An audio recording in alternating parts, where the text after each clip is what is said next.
June 21, 1982. In a quiet room at St. Mary's Hospital in Paddington, London, Diana was in labor with her first child, a future king. Around the world, people waited and watched. At just 20 years old, Diana was barely out of her teens. She faced long hours filled with fear and relentless pain. Meanwhile, elsewhere in the hospital and far from Diana's sight, a different drama played out. Palace representatives had already arrived. Moving quietly behind the scenes, they prepared the official record. Some moments from this day would be remembered forever. Others would simply fade away. At the center of it all stood Dr. George Pinker. The royal obstetrician had spent his career welcoming the newest members of the royal family. He skillfully balanced caring for his patients with the unique demands of the monarchy. But what really happened during William's birth and what Dr. Pinker was ordered to conceal would follow him to his grave in 2007. It began on the evening of June 20th, back at Kensington Palace. Diana's contractions started at 9 p.m. When her water broke, a sharp pain shot through her. She clung to the armrest, her body folding in on itself. "Charles," she called out, her voice trembling. The moment she spoke, he appeared startled and uncertain. Was she absolutely sure? He asked. Pain surged through Diana sharper than ever before. She clung desperately to Charles's hand. "We have to leave," she whispered, her voice trembling, not with joy but with real fear. At just 20 years old, Diana felt uncertain, unprepared for what was coming. Her mother, Frances, had remained distant throughout the pregnancy. The royal family's advice had always been cold and formal. Do your duty, nothing more. Charles didn't hesitate. He called for the car, and soon they were on their way to St. Mary's. At 10:15 p.m., Diana was admitted to the private Lindo wing. With a simple choice, she became the first Princess of Wales to give birth in a hospital rather than at the palace, boldly breaking royal tradition. The palace didn't approve, and Diana felt their disapproval deeply. Inside the labor suite, she had privacy, yet was still under the watchful eye of tradition. Gripping the bed's railings, Diana braced herself as wave after wave of pain washed over her, each taking her breath away. She cried out for help. Dr. Pinker, calm and reassuring, told her to keep breathing, but Diana was struggling, overwhelmed by fear and pain. She felt herself slipping, completely alone. With no mother by her side to comfort her, Diana faced this ordeal head-on. Charles lingered nearby, uncertain and uneasy. His voice was barely more than a whisper. Should he call for help? He spoke, unsure if anyone would hear him. Diana could only plead, reaching not just for his hand, but for his presence. "Please, just stay," she gasped, but Charles edged toward the exit. "I think I'll wait outside," he muttered. Diana's voice broke with desperation. Don't leave me." The prince offered a hollow reassurance. "You are in good hands." Then he slipped away, leaving Diana surrounded by strangers, her fear and agony echoing in the sterile room. Tears streamed down her cheeks as reality closed in. Midwife Sarah Matthews stepped forward and gently squeezed Diana's trembling hand. "Let him go, you don't need him," Sarah whispered softly. "You're so much stronger than you believe." Diana shook her head, her voice shaking with pain.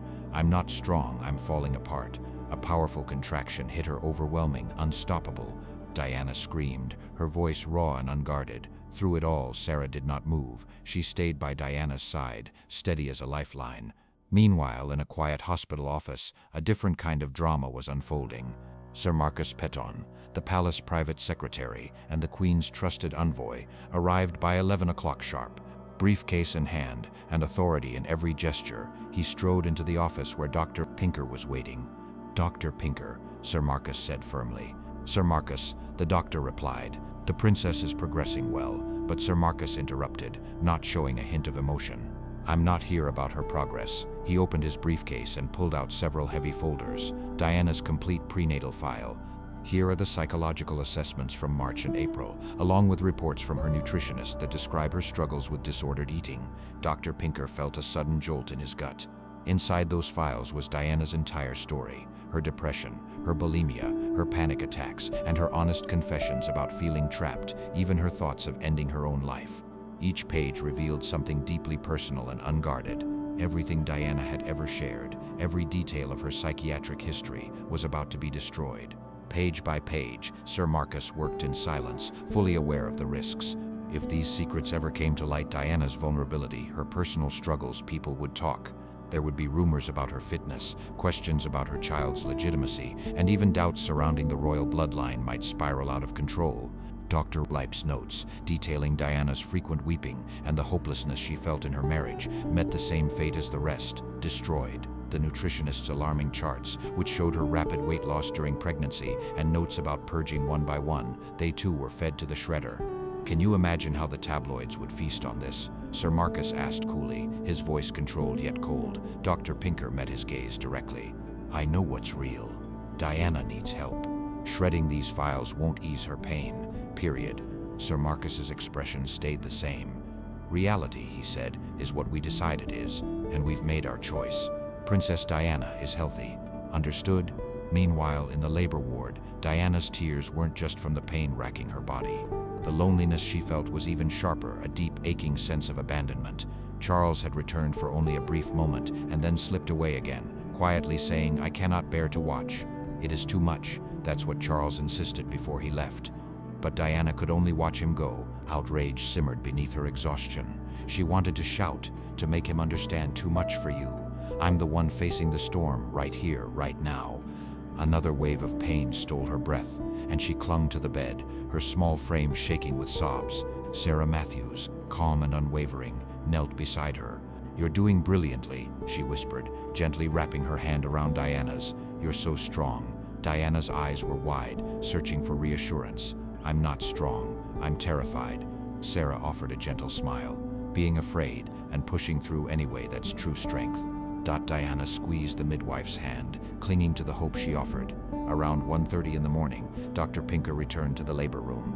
His jaw was clenched, his movements hurried, and the strain of the past hour was written clearly on his face. He had just witnessed Diana at her most vulnerable, her bulimia, her depression, and her deepest secrets exposed, all at Sir Marcus's command.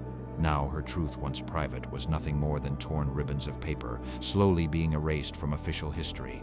But Diana didn't see the tightness in his voice or the worry in his eyes. She had no strength left. All that remained were the relentless waves of pain. "How much longer?" she gasped, desperate for relief. "You're at 8 centimeters, Dr. Pinker replied softly. "You're very close now." But even as he reassured her, Dr. Pinker's thoughts wandered. Echoes of the shredder haunted him. Sir Marcus's cold determination as he destroyed the evidence, and Pinker's own helplessness to stop it. Here he was, helping bring new life into the world, while Diana's truth was being erased. It was a cruel twist of fate, one that cut him deeply. By 2:15 abroad, Diana had reached the final stage. Dr. Pinker spoke quietly. "It's time to push." Diana turned to him, her eyes filled with defeat. "I can't," she breathed, her voice barely a whisper. "There's nothing left in me." But Sarah Matthews leaned in, her encouragement steady and warm. "You absolutely can. Your baby is almost here." A powerful contraction surged through Diana, relentless, consuming. "Push now," Dr. Pinker urged, his voice urgent. Diana bore down, screaming, feeling as though her body might break apart. "Don't stop," he said again. Over and over she pushed, each wave of pain greater than she could have imagined. The agony was almost overwhelming. "I can see the head," Dr. Pinker called out. "Just one more." Diana summoned every ounce of willpower she had and gave one final push. At 9:03 in the evening on June 21, 1982, Prince William Arthur Philip Louis was born, weighing just over 7 pounds. Exhausted, Diana collapsed into the pillows, overwhelmed with emotion, as her newborn son was gently placed on her chest. She gazed in awe at his delicate features, the tiny perfection of his hands, and those deep blue eyes, so new to the world. "Hello," she whispered, a fragile smile trembling on her lips. "Hello, my beautiful boy. I am your mother, and I love you more than anything." William's tiny fingers curled instinctively around hers. In that moment, everything else, the isolation, the fear, the long hours of pain, simply faded away. Only then did Charles enter the room. For nearly half a day he had chosen to stay away, wandering other parts of the hospital, browsing newspapers, sipping tea, and making phone calls, doing anything to avoid the reality of his wife's labor. Now, standing awkwardly at the end of her bed, he felt a flicker of pride as he saw his son for the first time. Immediately, he picked up the phone to share the news with the Queen. "It is a boy, ma'am, 7 pounds, healthy. Diana watched him, her baby still nestled in her arms. She could see all too clearly that Charles's first instinct wasn't to savor the moment, it was to report it. Holding her child tighter, Diana felt deeply the absence in the room, the absence of what and of who was missing. "Well done," Charles managed, his words tumbling out awkwardly as he set down the receiver. His voice held no tenderness, no awe. He didn't say he was proud. He didn't mention Diana's strength or resilience. Instead, just a flat, clinical, well done, as if she'd simply completed a task by delivering an heir. Diana lowered her gaze, turning all her attention to William's tiny face. She no longer looked for Charles's approval. In her arms, she held something far more important, her son. Meanwhile, down the corridor in a quiet office, Sir Marcus Petton snapped his briefcase shut. The shredder had finished its work. Every trace of Diana's psychological struggles had been erased. Her therapy records were gone. The nutritionist's concerns destroyed. The honest admissions of her private pain were now just shredded scraps in the trash. The official story would be very different. According to the history books, Diana Spencer, the Princess of Wales, had a completely normal and healthy pregnancy. No signs of illness, no hint of difficulty. That was the version the world would hear, and the groundwork was already being laid. Sir Marcus picked up the phone and called the Buckingham Palace press office, ready to share the polished official story. The official word spread fast. The princess had given birth to a healthy son at 9:03 p.m. Reports confirmed that both mother and child were doing well. The palace announcement was clear and reassuring. No complications, a routine delivery, nothing unusual. With that, the carefully crafted story became reality. By morning, Diana's image, radiant as a mother and bearer of a future king, would grace every newspaper front page. There would be no sign of her hidden struggles, no mention of depression, no whispers of bulimia. None of the messy truth that had quietly been pushed aside. When Dr. Pinker finally left the hospital at 4 in the morning, feeling drained and quietly shattered, he knew he had played his part, helping welcome a healthy baby prince into the world, a joyous event by any standard. But beneath that victory, he felt a deep sense of betrayal. He had seen Diana's pain, he'd tried to help her, and then helplessly he'd watched as Sir Marcus swept it all away. Every page mattered: her cries for help, the medical notes, the sleepless nights, her desperate confessions. Everything was swept away, dismissed by a palace official focused only on safeguarding the crown's spotless reputation. And Dr. Pinker, he just stood by, unable to do more than offer a few feeble objections. In the end, he chose to protect his own position, his job, his reputation, instead of standing up for Diana and making sure her struggles were acknowledged. Now he sat slumped behind the wheel in the hospital car park. Early morning light stretched across the London skyline. The tears finally came for Diana, for himself, and for a profession that had so utterly failed her. Years slipped by. In 1995, Dr. Pinker sat, mesmerized, as he listened to Diana's famous Panorama interview. Her words were strikingly honest, as she spoke about her struggle with bulimia, her bouts with depression, and how, inside the palace walls, she often felt invisible, sometimes even unstable. "They made me feel like I was going mad," Diana told the world. But Dr. Pinker knew better. She was never mad, she was simply fighting to stay afloat. He recalled every assessment, every document, all the files that Sir Marcus had quietly fed into the shredder. It wasn't until 2007, as the end of his career approached, that Dr. Pinker finally revealed the truth to his daughter. With his voice barely above a whisper, he confessed, "I destroyed Princess Diana's medical records. The palace told me to erase the evidence of her struggles. I watched the truth disappear, and I said nothing." His daughter sat quietly beside him, stunned into silence. Then she pressed, "Why didn't you refuse?" Dr. Pinker's answer was stark. He admitted that fear guided his actions. Protecting his own career became more important than defending Diana's reality. He told her he had tried to justify it, saying he was safeguarding the monarchy. But in truth, he was only shielding himself. 3 days later, he slipped away quietly, the details of that night remaining locked inside him. Still, his daughter carried the weight of his confession. Over time, she found her own voice and began to share this story. Diana would never know the full truth about what happened during William's birth. As she struggled and labored to bring her child into the world, decisions were being made nearby, decisions that would erase the deepest parts of her experience. She lived with the painful knowledge that her privacy had been invaded. People in power had turned her most personal moments into a story for the headlines. But what Diana never realized was that the cover-up began that very night. Not while she screamed in agony, or as her newborn was placed in her arms, did anyone imagine the truth.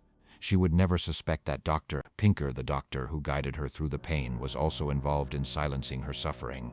Yet, against a backdrop of secrets and betrayal, one thing was clear: William was born healthy, perfect, and deeply loved. Diana's devotion to her son was obvious to everyone who witnessed their bond. Her love for William was unmistakable.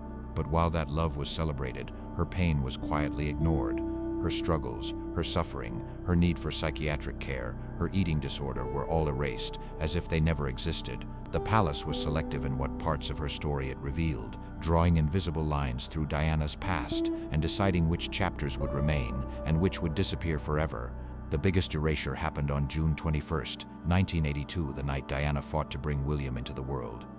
She was vulnerable, frightened, and completely alone. Diana had no idea that powerful people had already decided her suffering was too dangerous to acknowledge. The records of her struggles, her cries for help, weren't seen as pleas to understand. They were viewed as threats that needed to be managed. Her pinker watched in silence as Sir Marcus turned Diana's truth into confetti, shredding page after page until nothing was left. In the years that followed, people often wondered why Diana's spirit seemed to unravel after William was born. Why did her pain persist, even though she had a beautiful, healthy son? The real answers, the documented facts, were already gone. Her earlier suffering could never be proven. The palace had made sure of that. The records had vanished, the documentation of her depression that started long before William's birth, her eating disorder that worsened over time, and the overwhelming anxiety that left her struggling just to breathe. Each detail was carefully recorded, each one real, but all of them erased. What remained was a sanitized story. After the birth, Diana simply lost her mind. The truth that she had been suffering all along and was left alone when she needed help vanished with those files. The Crown demanded a different version, one where the truth wasn't just inconvenient, but disposable. On that June night at St. Mary's Hospital, as Diana's labor cries echoed down the corridor, her story was already being dismantled behind closed doors. Inside the palace, they quietly shaped her legacy, deciding which parts of Diana would be remembered and which would simply fade away. While they made these choices, Diana poured all her strength into bringing her child into the world, unaware that just a few rooms away, her own history was being carefully erased. She had no idea that at the moment she became a mother at 9:30 p.m., others were working just as hard to hide every trace of her pain. Diana's raw, honest story quietly vanished sometime around 2:00 a.m. that night. Under one roof, two monumental moments unfolded at the same time. The arrival of a future king was celebrated around the world, yet behind the joy, the true struggles of his mother quietly disappeared from view. While the world rejoiced, her pain was hidden away. Dr. Pinker was the one connecting these two worlds. He bore the weight of both realities, one cherished by many, the other kept secret. He knew his actions brought a prince into the world, but also erased a mother's truth. That hidden choice, the secret he carried, haunted him for the rest of his life.